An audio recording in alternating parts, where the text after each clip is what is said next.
Everyone, welcome back to my channel. This is blogger Piya और आज हम जा रहे हैं एक संडे राइड पे और वो कहाँ होने वाली है वो तो भी मैं आपको थोड़ी देर में बताऊंगी ही। और उससे पहले thank you so much everyone जो आप लोग इतना सारा प्यार देते हो चैनल को। उप्स, ये है हमारी माता जी और ये है हमारा प्यारा सा घर माता। और इससे तो आप मिले ही हो ये छुटंके से। Shero he is not interested at all. तो चलिए अब हम चलते हैं उस तरफ और मिलती हूँ आपसे थोड़ी ही देर में और विद प्रॉपर डिटेल्स। तो फाइनली मैं स्टॉप पे पहुँच चुकी हूँ जहाँ पे मेरे साथ वाले आने वाले मुझे लेने। ये मेरे घर की गली है और ये एरिया।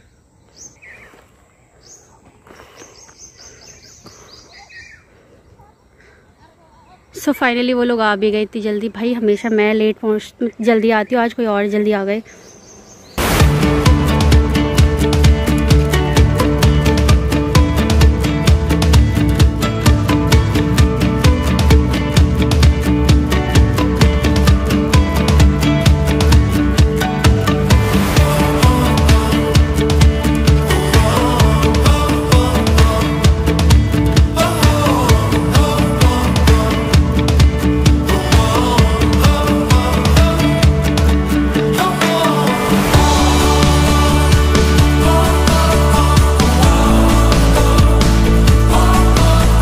तो पहला स्टॉप जहाँ पे हम रुके हैं ये मंगोली से थोड़ा सा पहले पड़ता है। हम दरअसल यहाँ पे भाई सुबह सुबह खाली पेट के लिए थोड़ी सी भूख लग गई थी तो मैगी और चाय हम यहाँ पे ऑर्डर हमने दे दिया है। तब तक मैं आपको यहाँ का व्यू दिखा देती हूँ। एक नंबर व्यू है और आई गेस यहाँ पे पैराग्लाइडिंग भी स्टार्ट होने वाली ऐसे कह रहे हैं। लेट्स सी कब तक होता है क्या होता है। तो चलिए पहले मैं आपको फैमिली से मिलाती हूँ जो मेरे साथ आज गए हैं। ये है डॉली, प्रदीप, मिस्टर जोशी, शिव भैया और हेमा दी। तो चलो फटाफट से हमारी मैगी आ जाओ फिर हम इसे खा के निकलते हैं हमारे डेस्टिनेशन की तरफ। मेरी फोटो ले रहे हो? फोटो थोड़ी ले रही हूँ भैया समझ गए।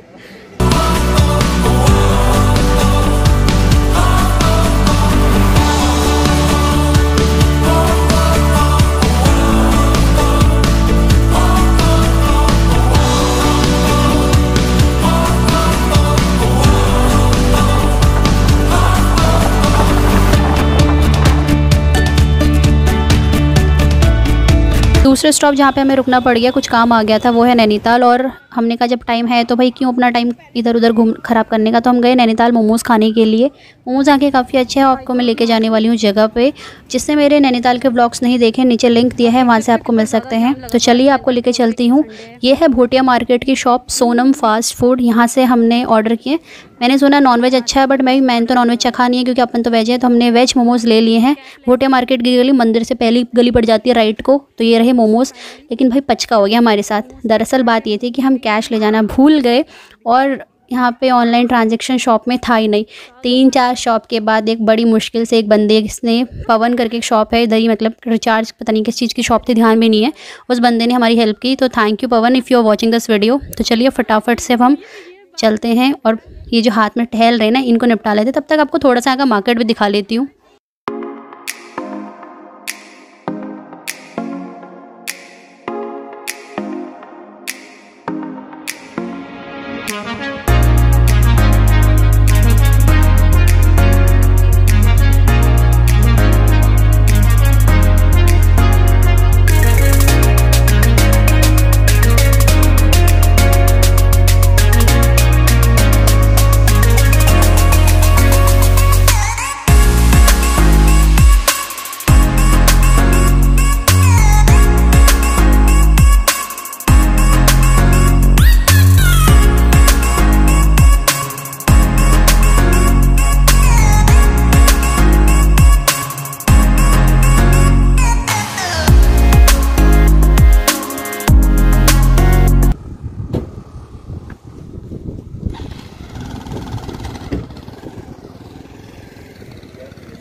तो फिलहाल अभी हम यहाँ पे मोमोज़ खाने के लिए रुके हुए हैं जो हमने वहाँ से पैक करवाए थे। इस प्लेस का नेम है भूमि आधार करके।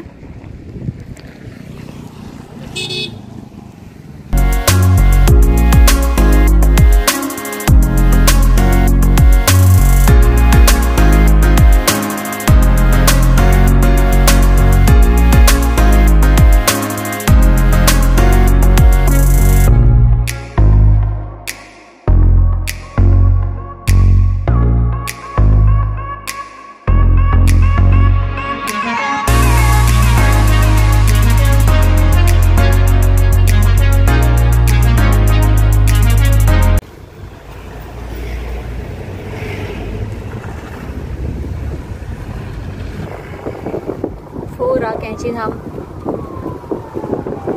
क्या नाम दो? ऑन रोड है।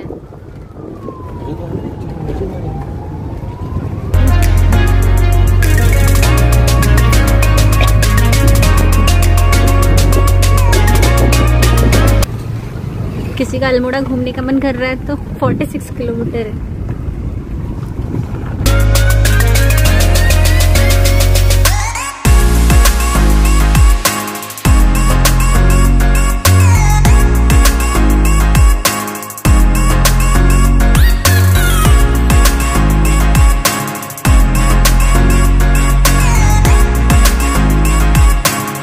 गए नहीं है, बाहर ही हैं भाई। सो ये है कैंची धाम।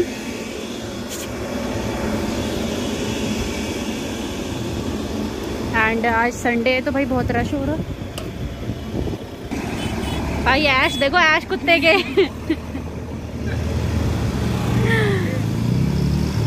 ओए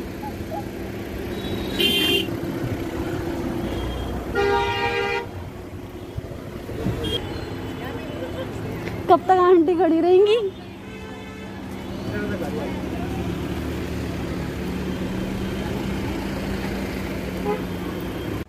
तो चलिए पहले शिकंजी का टेस्ट ले लेते हैं। ये सीधा आपके गेट के बस लेफ्ट साइड में पड़ती है, आपको इधर उधर कहीं नहीं घूमना है। तो चलिए पहले इनका टेस्ट लेते हैं और उसके बाद आपको बताते हैं आगे की कहानी।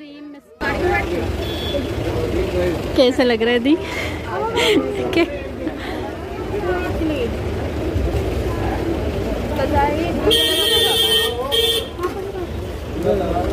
उत्तराखंड में हिमालय की तलहटी में बसा एक छोटा सा आश्रम है। नाम है नीम करोली बाबा आश्रम। एकदम शांत, साफ सुथरी जगह, हरियाली, सुकून, समुद्र तल से तकरीबन 1400 मीटर की ऊंचाई पर स्थित नैनीताल अल्मोड़ा मार्ग पर स्थित यह आश्रम कैंची धाम के रूप में लोकप्रिय है। यह आश्रम बनाया गया है बाबा नीम करोली महाराज जी के समर्पण में। हिंदू आध्यात्मिक गुरु के रूप में पूजे जाने वाले बाबा नीम करोली हनुमान जी के बहुत बड़े भक्त थे। उनको मानने वाले हनुमान जी का ही उन्हें अवतार मानते थे। आइए अब जानते हैं उनके और कैंची धाम के बारे में। नीम करोली या नीव करोरी बाबा की गिनती 20वीं सदी के महान संतों में की जाती है। उनका जन्म उत्तर प्रदेश में फिरोजाबाद जिले की अकबरपुर गांव में हुआ था। नैनीताल भवाली से 7 किलोमीटर दूर कैंची धाम आश्रम की स्थापना बाबा ने 1964 में की थी। 1961 में वे यहाँ पहली बार पहुंचे थे और अपने एक मित्र पूर्णानंद के साथ आश्रम बनाने का विचार किया। केवल उत्तराखंड में ही नहीं बल्कि विदेशों में भी बाबा के चमत्कारों की चर्चा होती है, फिर चाहे वे मार्क जुकरबर्ग हो, फेसबुक के सीईओ, या फिर हमारे माननीय प्रधानमंत्री नरेंद्र मोदी जी। कहा जाता है कि बाबा नीम करोली को 17 वर्ष की आयु में ही ईश्वर के बारे में बहुत विशेष ज्ञान हो गया था। हनुमान जी को वो अपना गुरु और आराध्य मानते थे। बाबा ने अपने जीवन में करीब 108 हनुमान मंदिर बनवाए और मान्यता है कि बाबा नीम करोली को हनुमान जी की उपासना से अनेक चमत्कार या सिद्धियां भी प्राप्त हुई। हालांकि वो भी आडंबरों से दूर रहते थे, एकदम आम आदमी की तरह जीने वाले। नीम करोली तो अपने पैर भी छूने नहीं देते थे। ऐसा करने वालों को वे हनुमान जी के पैर छूने को कहते थे। उन्हें इस युग के दिव्य पुरुषों में से एक माना जाता है। उत्तराखंड स्थित कैंची धाम में जब जून में वार्षिक समारोह होता है तो उनके भक्तों में खूब भीड़ लगती है। कैंची धाम में न केवल भारत के विभिन्न राज्यों बल्कि विदेशियों से भी उनके अनुयायी यहाँ पहुँचते हैं। बाबा नीम करोली के इस पावन धाम को लेकर कई तरह के चमत्कारिक किस्से भी बताए जाते हैं। एक जनश्रुति यह है कि भंडारे के दौरान एक बार घी की कमी पड़ गई थी। तब बाबा के आदेश पर नीचे बह रही नदी से कनस्तर में जल भरकर लाया गया। प्रसाद के लिए जब इस्तेमाल किया गया तो जल घी में बदल चुका था। एक और जनश्रुति यह भी है कि बाबा ने कड़ी धूप में अपने एक भक्त के लिए बादल की छतरी बनाकर उसे मंजिल तक पहुंचाया था।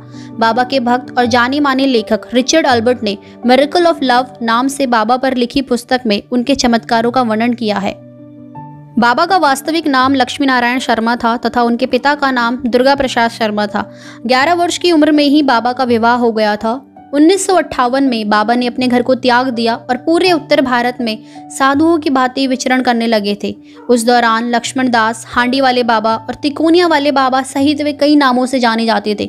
गुजरात के कुनिया मोरबी में उन्होंने तपस्या की तथा उन्हें वहां तलैया बाबा के नाम से पुकारने लगे थे।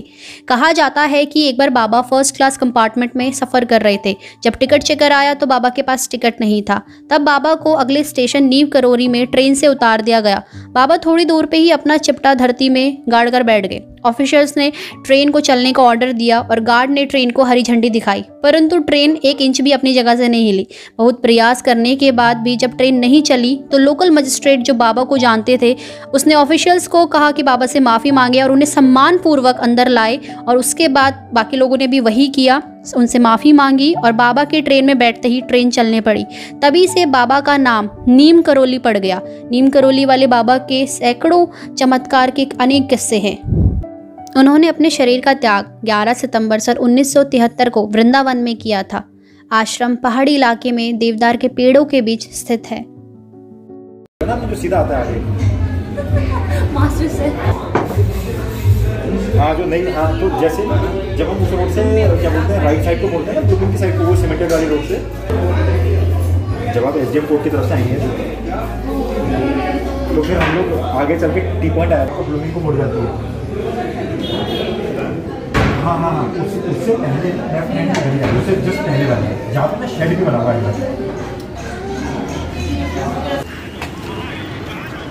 ये सृष्टि का एक्सपीरियंस तो सिर्फ मुझे बताइए, ठीक है? फिर आपको पास कर दूंगा। नहीं भाई, अभी भी तो बताना बनता है। सबके सामने वाली बात अलग है ना। अंदर अभी आपका फोन एडवेंचर बीच वाले का पता नहीं कैसा हुआ है मत या मम्मी बंदर। डी का कैसा रहा? बहुत अच्छा। ये कुछ लोग अपने में ही बिजी रहते हैं इनकी तरह। यहीं से 23 किलोमीटर दूर काकड़ी घाट धाम विवेकानंद तपस्थली। उच्चा। तो ये था आज के ब्लॉग में, अभी जो मैंने आपको दिखाया, और मिलते हैं आपसे नए ब्लॉग पे।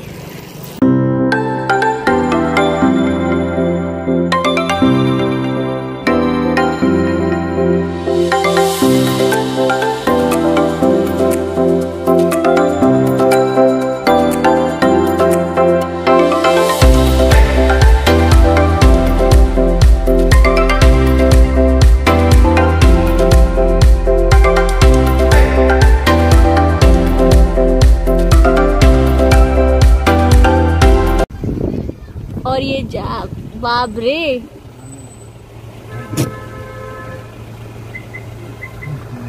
जो चाहिए पकड़ लो जो चाहिए आपको। कौन सी वाली पसंद आ रही है?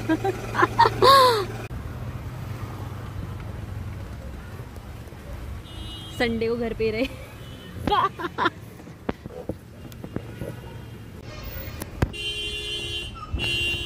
कहाँ तक लगा है दिख भी नहीं रहा, उससे भी पार।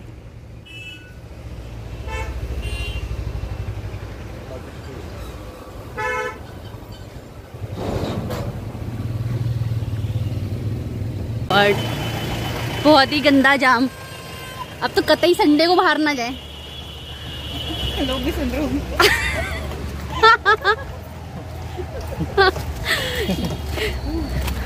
लड़की सही कह रही है, कतई संडे को बाहर ना निकले, घर में रहो, टीवी देखो, बहुत दाल खाओ। बाप रे, आज तो फंस गए अच्छे वाले। एक ही जो दूसरे उस तरफ से घुसे ना, डबल लाइन बना के इन लोगों ने ही कर रखा है। अब ये इनको जहाँ जगह मिल रही होगी बीच में घुस रहा होगा वही।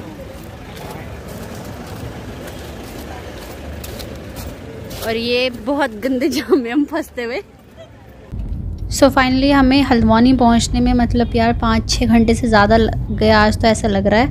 दरअसल काठगोदाम के वहाँ पे एक पुल बन रहा है, तो सिंगल लेन की वजह से काफ़ी ज़्यादा ट्रैफिक हुआ था। यानी जो भवाली से हल्द्वानी वाला रूट आता है, हमें लगा ट्रैफिक उधर कम होगा, तो बट भाई बहुत ट्रैफिक था। सो उस रास्ते पे आजकल पुल बन रहा है तो ट्रैफिक होने के चांसेस ज़्यादा है। तो आप देख लीजिए कि आपको कौन सा रूट ईजी लगता है, वाया रामनगर और वाया हल्द्वानी। सो हाय एवरीवन, फाइनली मैं घर पहुँच चुकी हूँ। अराउंड कितने बज गए, 10-15 हो गया। आज बहुत गंदा वाला जाम में हम फंस चुके थे यार। मतलब लिटरली जैसे मैं बोलूँ, मतलब भाई संडे के दिन तो अवॉइड करो, और स्पेशली कोई अगर उस दिन फेस्टिवल पड़ रहा है और वीकेंड पड़ रहा है तो मैं तो कहूँगी भाई घर में ही बैठे रहो, कहीं मत जाओ। आज तो बहुत गंदी बैंड बज गई है। तो ये था आज के व्लॉग में। आई होप कि आपको अच्छा लगा होगा, लेकिन संडे को मत निकलना यार, वीकेंड के टाइम पे तो कतई मत निकलो। तो ये था, उम्मीद करती हूँ व्लॉग अच्छा लगा। व्लॉग अच्छा लगे तो चैनल को लाइक, कमेंट, शेयर और हालत पस्त हो चुकी है। सब्सक्राइब करना ना भूलें। अब मैं खाती हूँ खाना और फिर मिलते हैं आपसे नए व्लॉग में नई कहानी के साथ। तब तक के लिए जय राम जी की।